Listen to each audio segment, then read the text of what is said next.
ನಾನು ಪಕ್ಷದ ಹಿರಿಯ ಮುಖಂಡರು ಮಾಜಿ ಸಚಿವರಾಗಿರ್ತಕ್ಕಂಥ ಸಿ ಪಾಟೀಲ್ರವರು, ಡಾಕ್ಟರ್ ಅಶ್ವಥ್ ನಾರಾಯಣ್ ಅವರು, ಶೈಲೇಂದ್ರ ಬೆಳದಾರೆ ಅವರು, ಶರಣು ಸಲಗಾರ್ ಅವರು, ನಮ್ಮೆಲ್ಲ ಪಕ್ಷದ ಮುಖಂಡರು ಈಗ ತಾನೇ ಪರಮ ಪೂಜ್ಯ ಜಯಮೃತ್ಯುಂಜಯ ಸ್ವಾಮಿಯವ್ರನ್ನ ಭೇಟಿ ಮಾಡಿ ಏನು ಪಂಚಮಸಾಲಿ ಒಂದು ಮೀಸಲಾತಿಯ ಬಗ್ಗೆ ಹೋರಾಟ ಏನು ಕಳೆದ ಕೆಲವು ವರ್ಷಗಳಿಂದ ನಿರಂತರವಾಗಿ ನಡೆಸ್ಕೊಂಡು ಬಂದಿದ್ದಾರೆ. ಈ ಹೋರಾಟಕ್ಕೆ ನಮ್ಮ ಸಂಪೂರ್ಣ ಬೆಂಬಲ ಇದೆ ಅನ್ನೋದನ್ನು ಪರಮ ಪೂಜ್ಯ ಸ್ವಾಮೀಜಿಗಳಲ್ಲಿ ನಾನು ತಿಳಿಸಿದ್ದೇನೆ. ಜೊತೆಗೆ ಮತ್ತೊಂದು ಮನವಿಯನ್ನು ಕೂಡ ನಾನು ಸ್ವಾಮೀಜಿಗಳಲ್ಲಿ ಮಾಡಿದ್ದೇನೆ. ಏನೇ ಕೆಲವು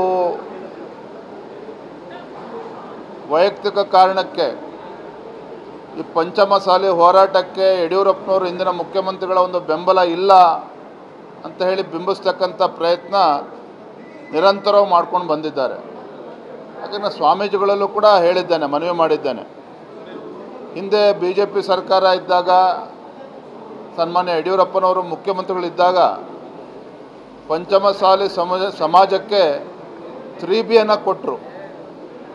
3Bಯನ್ನು ಕೊಟ್ಟಂಥ ಕಾರಣದಿಂದಲೇ ಇವತ್ತು ಸಮಾಜಕ್ಕೆ 2A ನೀಡಬೇಕು ಅನ್ನೋ ಒಂದು ಹಕ್ಕು ಒತ್ತಾಯವನ್ನು ಮಂಡನೆ ಮಾಡೋದಕ್ಕೆ ಸಾಧ್ಯ ಆಗಿದೆ.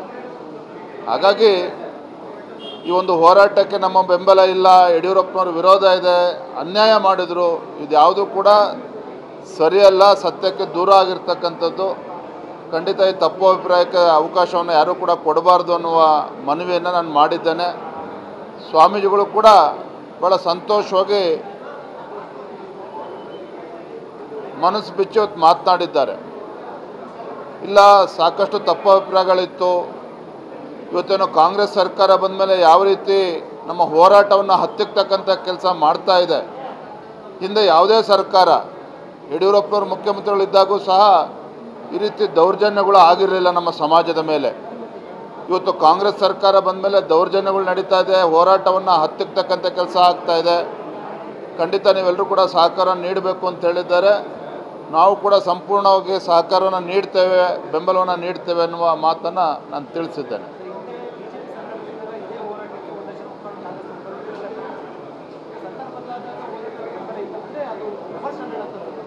ಯಾರು ಡಬಲ್ ಸ್ಟ್ಯಾಂಡರ್ಡ್?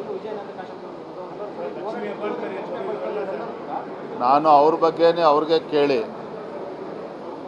ರಾಜಕೀಯ ಬೇಳೆಯನ್ನು ಬೇಯಿಸ್ಕೊಳ್ಳೋಕ್ಕೆ ಹೋರಾಟ ಮಾಡೋದು ಒಂದು ಕಡೆ, ಆದರೆ ನಾನು ಸನ್ಮಾನ್ಯ BS ಯಡಿಯೂರಪ್ಪನವರು ಸೀಮಿತವಾಗಿ ಹೇಳೋದಾದರೆ, ಸನ್ಮಾನ್ಯ BS ಯಡಿಯೂರಪ್ಪನವರು ಎಲ್ಲ ಸಮಾಜ, ಎಲ್ಲ ವರ್ಗಕ್ಕೆ ನ್ಯಾಯವನ್ನು ನೀಡಿದ್ದಾರೆ. ಇವತ್ತು ಯಾವುದೇ ಸಮುದಾಯಕ್ಕೆ, ಸಮಾಜಕ್ಕೆ ಅನ್ಯಾಯ ಮಾಡ್ತಕ್ಕಂಥ ನಿಟ್ಟಿನಲ್ಲಿ ಯಾವತ್ತೂ ಕೂಡ ನಮ್ಮ ಸರ್ಕಾರ ಇದ್ದಾಗ ಯಡಿಯೂರಪ್ಪನವರಾಗಲಿ ಯಾರೂ ಕೂಡ ನಡ್ಕೊಂಡಿಲ್ಲ. ಆದರೂ ಕೂಡ ಇದ್ರ ಮಧ್ಯೆ ತಪ್ಪು ಕಲ್ಪನೆಗಳಿತ್ತು, ಅದನ್ನು ಸರಿಪಡಿಸ್ತಕ್ಕಂಥ ಕೆಲಸ ನಾನು ಪ್ರಾಮಾಣಿಕವಾಗಿ ಮಾಡಿದ್ದೇನೆ. Thank you.